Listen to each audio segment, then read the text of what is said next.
Hello दोस्तों, तो ये इंडियन जियोग्राफी का पार्ट 7 है। इससे पहले पार्ट 6 तक कंप्लीट करवाए जा चुके हैं। तो अगर आपने अब तक उन पार्ट्स को नहीं देखा है तो जाके देख सकते हैं। ये आपके सभी कॉम्पिटिटिव एग्जाम के लिए कंप्लीट सीरीज आप सभी के लिए कराई जा रही है। यहाँ पे आपकी ये सीरीज कंप्लीट होने के बाद आपका इंडियन जियोग्राफी से कोई भी एक भी क्वेश्चन नहीं बचेगा। तो उम्मीद करता हूँ कि आप सभी लोग लास्ट वीडियो जाके देख लेंगे। उसके बाद आप सभी को यहाँ पे आज की क्लास करवाते हैं। उससे पहले मैं आप सभी से रिक्वेस्ट करना चाहूँगा कि अगर आपने अब तक हमारे चैनल को सब्सक्राइब नहीं किया है तो फटाफट से चैनल को सब्सक्राइब कर लें, साथ में बेल आइकन पे प्रेस कर लें ताकि आने वाली सभी वीडियोज़ आप सभी को सबसे पहले मिलती रहें। तो चलिए चलते हैं आज के टॉपिक की तरफ और आज का टॉपिक देखते हैं।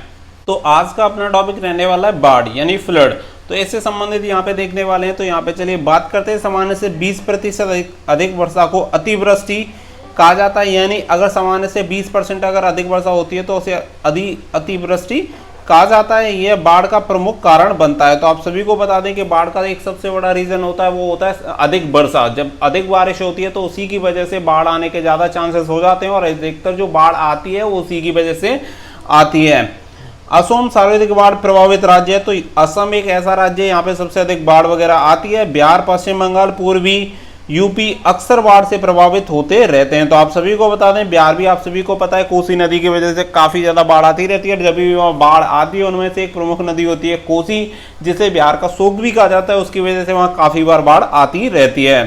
ब्रह्मपुत्र, कोसी, गंडक, राप्ती और दामोदर में प्राय बाढ़ आती है। तो यहाँ पे देखिए सबसे पहले कोसी की भी बात आ गई है ब्रह्मपुत्र के साथ साथ, जिसका सबसे बड़ा कॉज होता है पूर्वी यूपी में और बिहार की तरफ जो बाढ़ लाने का सबसे बड़ा कारण होता है वो कोसी नदी का ही होता है। बाढ़ के कारण प्राकृतिक एवं मानव जन्य दोनों ही हैं। तो दो प्रकार से यहाँ पे बाढ़ आ जाती है, एक प्राकृतिक की तरह वजह से भी होती है और एक मानवों की वजह से भी होती है। अब यहाँ पे दोनों ही कारण देख लेते हैं। तो यहाँ पे देखिए आप सभी के लिए बता दें कि नदियों के किनारे खड्ड व द्रोणी में अतिरिक्त जल एकत्रित हो जाता है, परंतु नगरीकरण की प्रक्रिया में इसे ढक दिया जाता है, जिससे नदियों का अतिरिक्त जल निचली बस्तियों में प्रवेश कर जाता है। नंबर 2 पे देखेंगे, बिहार में नेपाल की पहाड़ियाँ नदियों सिल्ट के साथ प्रवेश करती हैं। बिहार एक समतल मैदानी क्षेत्र है, अतः जल बिखर कर बाढ़ का रूप धारण कर लेता है। कोसी नदी इसका प्रमुख कोसी इसी कारण से कुख्यात है। तो जैसा कि मैंने आप सभी को बताया था कि बिहार में जो बाढ़ आती है उसका सबसे बड़ा रीज़न है कोसी नदी। तो कोसी इसके लिए ज़्यादा कुख्यात भी है। नंबर 3 देखेंगे, कभी कभी बाढ़ से अतिरिक्त जल छोड़ा जाता है जो बाढ़ का रूप धारण कर लेता है। जिन क्षेत्रों में अधिक वर्षा नहीं होती वहाँ अतिवृष्टि बाढ़ का रूप धारण कर लेती है। यदि जल निकासी उचित व्यवस्था नहीं है तो अतिरिक्त वर्षा बाढ़ का रूप धारण कर लेती है, जैसे कि मुंबई। तो मुंबई आप सभी को पता होगा कि जैसे वहाँ पे निकासी के ज़्यादा साधन नहीं है, इसी वजह से जैसे ही बारिश का वहाँ मौसम आता है तो बाढ़ जैसी स्थिति आप सभी को वहाँ पे देखने के लिए मिलेगी। बहुत ही आसानी से वहाँ पे जल भराव वगैरह हो जाता है रोड पे, और यही सबसे बड़ा कारण है कि वहाँ पे बाढ़ जैसी स्थिति बहुत आसानी से उत्पन्न हो जाती है। अगला देखेंगे, बादल का फटना भी बाढ़ का बड़ा कारण बन जाता है। 1 घंटे में 10 सेंटीमीटर से अधिक वर्षा ही बादल फटना है। तो अगर 1 घंटे में 10 सेंटीमीटर से अधिक अगर बारिश होती है तो उसी को बादल का फटना कहते हैं। चक्रवात के कारण उड़ीसा एवं आंध्र प्रदेश में बाढ़ आ जाती है। बाढ़ नियंत्रण के उपाय, तो यहाँ इसके उपाय क्या हो सकते हैं उसके बारे में देख लेते हैं। नंबर 1 होता है आपका बांधों का निर्माण, कि ज़्यादा से ज़्यादा डैम बनाए जाएं जिससे कि पानी को कंट्रोल करके रखा जा सके। नदियों को आपस में जोड़कर, तो आप सभी को पता होगा एक बहुउद्देशीय योजना चल रही है जिसमें आपस में नदियों को जोड़ा जाएगा। तो उसके बारे में मैं आप सभी को ऑलरेडी प्रीवियस वीडियो में बता चुका हूँ, लास्ट वीडियो में। तो वो आप के देख सकते हैं, उस पर काम चल रहा है। नदियों को प्राकृतिक प्रवाह को सुरक्षित रखते हुए, तो देखिए हालांकि जब आप सभी को बताया था कि नदियों को आपस में जोड़ा जाएगा तो उसमें जो नदियों के प्राकृतिक प्रवाह है उसमें तो थोड़ी सी समस्या हो सकती है, क्योंकि उसका जो रूट होंगे वो डाइवर्ट करे जाएंगे।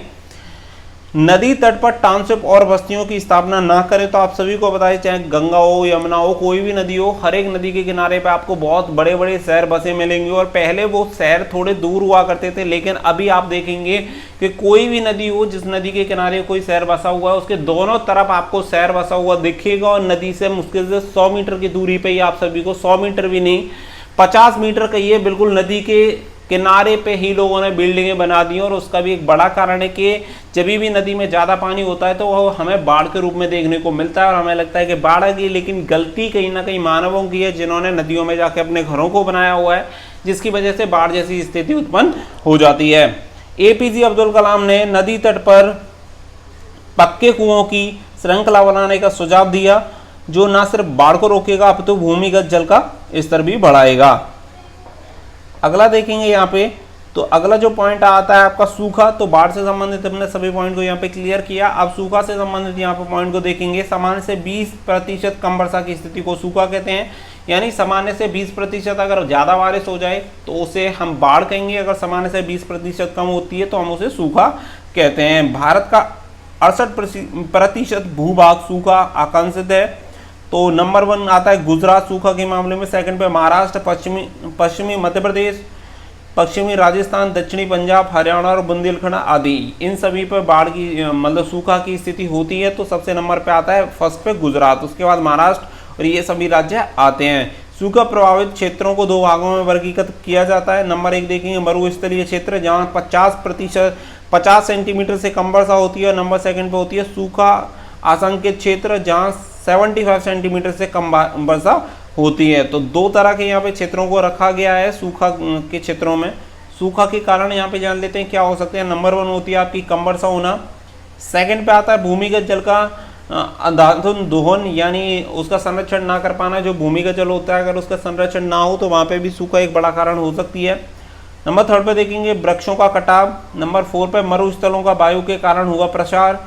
नंबर 5 पे देखेंगे वर्षा का जल संरक्षण न कर पाना। तो वर्षा का जो जल होता है उसका अगर संरक्षण ना कर पाए तो वो भी एक सूखा का कारण होता है। और नंबर 6 पे देखेंगे सिंचाई सुविधाओं का अभाव। तो सूखे रोकने के यहाँ पे कुछ कारण दिए गए हैं और उपाय दिए गए हैं, तो उन्हें देख लेते हैं। नंबर 1 बहुउद्देशीय परियोजना, जिसमें बहुत सारे उद्देश्य छिपे हों, ऐसी योजनाओं को शुरू करना चाहिए। नंबर 2 पे देखेंगे DDP यानी डेजर्ट डेवलपमेंट प्रोग्राम होने चाहिए, जिसमें मरुस्थल में जितने बार जो कुछ प्रोग्राम होने चाहिए जिससे कि वहाँ पे वर्षा के जो जल है वहाँ पे संरक्षण किया जा सके और सूखा को रोका जा सके। DAP यानी drought prone areas programme. CADP command area development programme 1974 से 75 के बीच में चलाया गया था। नंबर 5 पे देखेंगे पानी पंचायत 2002 में इनका विलय करके एरिया डेवलपमेंट और वाटर मैनेजमेंट प्रोग्राम प्रारंभ किया गया। नंबर 6 चेक डैम निर्माण करके। नंबर 7 जोहड़ और तालाब का निर्माण करके। जल पुरुष राजेंद्र सिंह ने 800 से अधिक जोहड़ बनवाए। तो आप सभी को बता दें कि जल पुरुष के नाम से एक अलवर के वो हैं व्यक्ति जिन्हें जल पुरुष के नाम से जाना जाता है। नंबर 8 वृक्षारोपण के लिए वन महोत्सव जैसे कार्यक्रम संचालित करके। नंबर 9 सतह सिंचाई के स्थान पर ड्रिप इरिगेशन और स्प्रिंकलर को बढ़ावा देना। नंबर 10 पे आता है बेसिन इरिगेशन को बढ़ावा देना।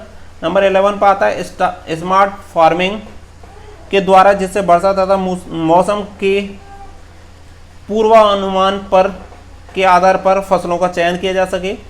और अब देखते हैं आपदा प्रबंधन। तो आपदा प्रबंधन में यहाँ पे देख लेते हैं 2005 में NDMA national disaster management act लागू किया गया। इसके तहत नेशनल डिजास्टर मैनेजमेंट अथॉरिटी का गठन किया गया। इसकी त्रिस्तरीय संरचना है, जिसका नेतृत्व केंद्र के प्रधानमंत्री,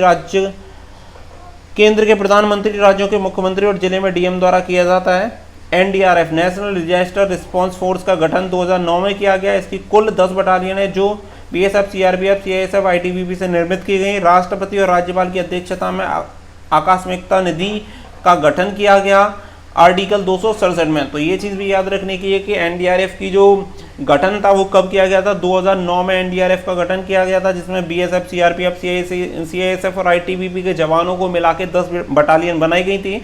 तो फिलहाल में 10 बटालियन इसकी बनी हुई हैं। चलिए अब देख लेते हैं भारतीय मिट्टी। तो भारतीय मिट्टी के बारे में यहाँ पे जानेंगे, काफ़ी बड़ा टॉपिक है तो आप सभी के लिए महत्वपूर्ण भी है। आप सभी को बता दें भारतीय मिट्टी इंडियन सॉइल के बारे में काफ़ी क्वेश्चन हर एक एग्जाम में लगभग पूछे ही जाते हैं। तो सबसे पहले देखेंगे भारत में कुल 8 प्रकार की मिट्टी पाई जाती है। तो कौन कौन सी मिट्टी पाई जाती है। नंबर 1 पे जलोढ़ या दोमट मिट्टी। नंबर 2 पे आती है काली मिट्टी। नंबर 3 पे आती है लाल या पीली मिट्टी। नंबर 4 पे लेटराइट मिट्टी। नंबर 5 पे हिमालय मिट्टी। नंबर 6 पे आती है आपकी रेताली मिट्टी। नंबर 7 पे आती है पीट या दलदली मिट्टी। और नंबर 8 पे आती है रे या ऊसर मिट्टी। तो जलोढ़ को दोमट मिट्टी भी कहा जाता है, याद रखिएगा, ये काफ़ी बार पूछा जाता है। और काली मिट्टी रे या ऊसर मिट्टी। तो यहाँ पे देख लेते हैं मिट्टी को जल सहित 17 प्रकार से पोषक तत्वों की आवश्यकता होती है। भारतीय मिट्टी में नाइट्रोजन, फास्फोरस और ह्यूमस की कमी है।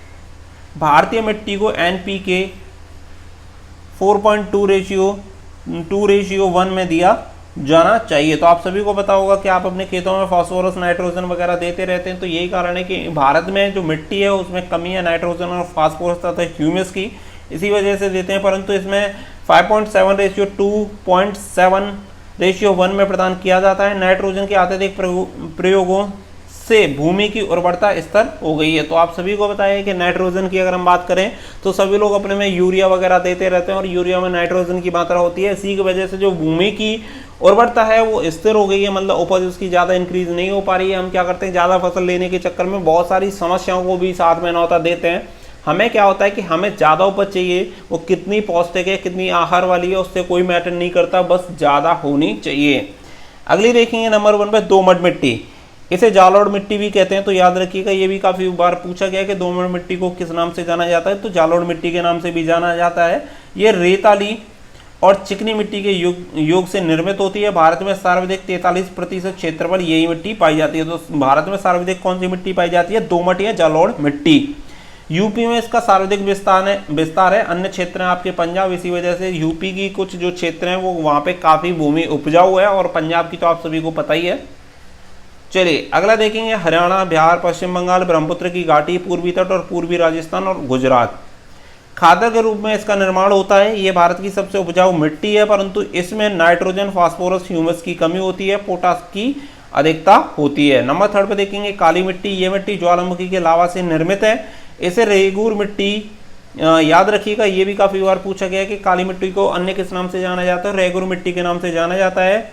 तो एंटीसाल भी कहते हैं, रेगुर मिट्टी है एंटीसाल भी कहते हैं। इसमें आयरन, एल्युमिनियम तथा चूने की अधिकता होती है, परंतु नाइट्रोजन, फास्फोरस और ह्यूमस की कमी होती है। पोटास की अधिकता होती है। महाराष्ट्र में इस मिट्टी का सर्वाधिक विस्तार है। अन्य क्षेत्रों की अगर बात करें तो मालवा का पठार, उत्तरी कर्नाटक, दक्षिण पूर्वी राजस्थान, तमिलनाडु, तेलंगाना और कठियावाड़ में इसकी अधिकता पाई जाती है। इस मिट्टी में नमी धारण करने की क्षमता होती है, अतः सिंचाई की कम आवश्यकता होती है। सूखने के साथ इस मिट्टी में दरारें पड़ जाती हैं। इसे स्वतः जुलाई के नाम से जाना जाता है। तो स्वतः जुलाई के नाम से भी इस मिट्टी को जाना जाता है। कौन सी मिट्टी को जाना जाता है, काली मिट्टी को। चलिए आगे देखते हैं, ये मिट्टी गेहूं, कपास, मूंगफली, प्याज, आम, पान और संतरा के लिए अधिक उपजाऊ होती है। अगला देखेंगे नंबर 3 पे लाल या पीली मिट्टी। लाल या पीली मिट्टी के बारे में जान लेते हैं। ये मिट्टी उच्च वर्षा और औसत तापमान वाले क्षेत्रों में पाई जाती है, जहां आग्नेय चट्टान उपस्थित रहती हैं। आयरन ऑक्साइड की अधिकता के कारण इसका रंग लाल होता है। इसमें नाइट्रोजन, फास्फोरस और ह्यूमस की कमी होती है। इसका सर्वाधिक विस्तार तमिलनाडु में, और अन्य क्षेत्रों की अगर बात करें तो दक्षिण कर्नाटक, आंध्र प्रदेश, उड़ीसा, झारखंड, छत्तीसगढ़ और बुंदेलखंड में इसकी अधिकता पाई जाती है। ये मिट्टी तंबाकू तथा कपास के लिए अत्यंत उपजाऊ होती है। तो याद रखिएगा कि ये जो आपकी मिट्टी होती है तंबाकू और कपास के लिए काफ़ी जो उपजाऊ मानी जाती है। लैटेराइट मिट्टी की बात करें तो ये लाल मिट्टी का ही एक रूप है, जो कि उच्च ताप, अधिक वर्षा और ऊंचाई वाले क्षेत्रों में पाई जाती है। आयरन ऑक्साइड और एल्युमिनियम की अधिकता होती है। नाइट्रोजन, फास्फोरस, ह्यूमस की अधिकता होती है। ये मिट्टी बागानी फसलों के लिए उपजाऊ मानी जाती है। काजू की खेती के लिए सर्वश्रेष्ठ है। तो याद रखिएगा लैटेराइट मिट्टी जो होती है काजू की खेती के लिए काफ़ी सर्वश्रेष्ठ होती है। आगे देखेंगे केरल में इसका सर्वाधिक विस्तार है। इसी वजह से आप सभी को बता दें कि केरल में काजू की जो पैदा होती है वो भी काफ़ी ज़्यादा होती है, क्योंकि लैटेराइट मिट्टी का विस्तार वहाँ पे सबसे ज़्यादा है। और काजू की जो खेती होती है, काजू का जो फसल होती है वो भी सबसे ज़्यादा आपको वहीं पे मिलेगी। इसके अन्य क्षेत्र हैं नीलगिरी और मेघालय। नंबर 5 पे देखेंगे हिमालय मिट्टी या पर्वतीय मिट्टी। इस मिट्टी में नाइट्रोजन पर्याप्त मात्रा में पाई जाती है। पोटास की कमी होती है। जम्मू कश्मीर में इसका सर्वाधिक विस्तार है। मृदा अपरदन इस मिट्टी की प्रमुख समस्या है। जम्मू कश्मीर एवं हिमाचल प्रदेश में सेब तथा असोम में चाय की खेती इसी मिट्टी में की जाती है। तो हिमालय या पर्वतीय जो आपकी मिट्टी होती है इसमें सबसे ज़्यादा सेब और जो आपकी चाय होती है उसके लिए काफ़ी उपजाऊ भूमि मानी जाती है। तो बलुई या रेताली मिट्टी की अगर बात करें तो ये सबसे कम उपजाऊ मिट्टी है। इसमें नाइट्रोजन तथा ह्यूमस की पूर्ण अभाव होता है। राजस्थान में इसका सर्वाधिक विस्तार है। अन्य क्षेत्रों की अगर बात करें तो दक्षिणी पंजाब और उत्तरी गुजरात में इसकी सर्वाधिक विस्तार है। खेजड़ी का वृक्ष लगाकर तथा दलहन की खेती करके इसका उपचार किया जा सकता है। पीट या दलदली मिट्टी, ये मिट्टी ह्यूमस से भरपूर होती है, परंतु अत्यधिक आर्द्रता के कारण सभी फसलों के लिए उपयुक्त नहीं होती। मैग्रावे वनस्पति इस क्षेत्र में पाई जाती हैं। इस मिट्टी की प्रमुख क्षेत्र हैं बंगाल के निचले भूभाग, चिल्का, कक्षका रण आदि।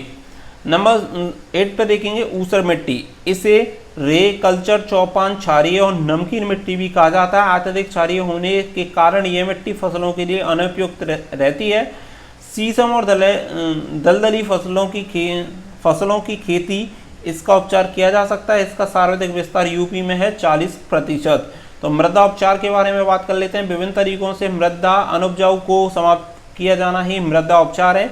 यानी अगर कोई भी भूमि, ऐसी भूमि जो कि अधिक उपजाऊ नहीं है, अगर उसे उपजाऊ बनाना है और उसके लिए मतलब जो अनुपजाऊपन है उसको अगर हम खत्म करते हैं तो उसी को कहा जाता है मृदा उपचार। भारत के पूर्वी भाग की मृदा अम्लीय तथा पश्चिमी भाग की क्षारीय है। अम्लीय मृदा का उपचार चूने के द्वारा तथा क्षारीय मृदा का उपचार जिप्सम के द्वारा किया जाता है। मृदा अपरदन के बारे में अगर बात करें तो वायु तथा जल के कारण मिट्टी की ऊपरी उपजाऊ परत को हट जाना ही मृदा अपरदन कहते हैं। भारत का 45% भूमि इस समस्या से ग्रसित है। वृक्षों एवं झाड़ियों के कटने से, भारी वर्षा से तथा तेज हवाओं से मृदा अपरदन होती है। चेक डैम बनाकर तथा वृक्षारोपण से द्वारा इसे रोका जा सकता है। तो आज के लिए हम यहाँ पे फिलहाल बस टॉपिक को यहीं खत्म करेंगे। तो आज हमने यहाँ पे डिस्कस किया है पूरा आपका बाढ़, सूखा और मिट्टी। तो तीनों मोस्ट इम्पोर्टेंट टॉपिक थे जो कि आप सभी के लिए बहुत ज़्यादा जरूरी थे। तो उम्मीद करता हूँ आज की आप सभी को वीडियो अच्छी लगी होगी। दोस्तों आपको बता दें कि अगर आप किसी भी एग्जाम की तैयारी कर रहे हैं तो आप इंडिया के सबसे लार्जेस्ट जो लर्निंग प्लेटफॉर्म है वहाँ से तैयारी कर सकते हैं, यानी अनअकैडमी से आप तैयारी कर सकते हैं। ऊपर आपको हमारा एक कोड मिल जाएगा, स्टडी फॉर ड्रीम्स। अगर आप कोई भी क्रैश कोर्स परचेस करना चाहते हैं तो आप हमारे कोड को यूज़ करके मैक्सिमम डिस्काउंट का बेनिफिट ले सकते हैं।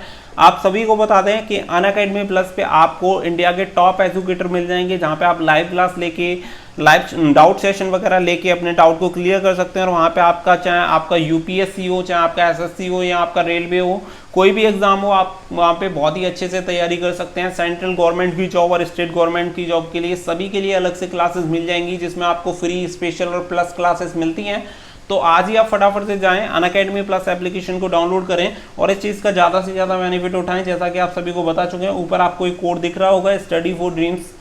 आप इस कोड को यूज़ करके मैक्सिमम डिस्काउंट का बेनिफिट उठा सकते हैं। तो अगर आपके दोस्त या आपके रिलेटिव अगर कोई भी तैयारी कर रहा है और बेस्ट तैयारी करना चाहते हैं घर से, तो आप इसका ज़्यादा से ज़्यादा बेनिफिट ले सकते हैं, जिसमें आपको काफ़ी बेनिफिट होगा। और बहुत सारे कोर्स ऐसे हैं जो कि आपको बहुत ही लो प्राइस पे मिल जाएंगे। अगर आप कहीं बाहर जाके तैयारी करते हो तो उसके कंपैरिजन में आपको काफ़ी फायदा भी होगा। और दूसरी बड़ी बात है कि आपको टॉप इंडिया के जो एजुकेटर हैं जिनसे आप दूर दूर पढ़ने के लिए जाते हैं, वो आपको घर बैठे मिल जाएंगे। तो दोस्तों प्लीज़ फटाफट से जाएं, अनअकैडमी पे क्रैश कोर्स परचेज करें और ऊपर आपको एक हमारा जो कोड है वो दिया गया है, इसे यूज़ करना बिल्कुल ना भूलें ताकि आपको मैक्सिमम डिस्काउंट मिल सके। अगर आप इसे यूज़ नहीं करेंगे तो आपको डिस्काउंट नहीं मिल पाएगा।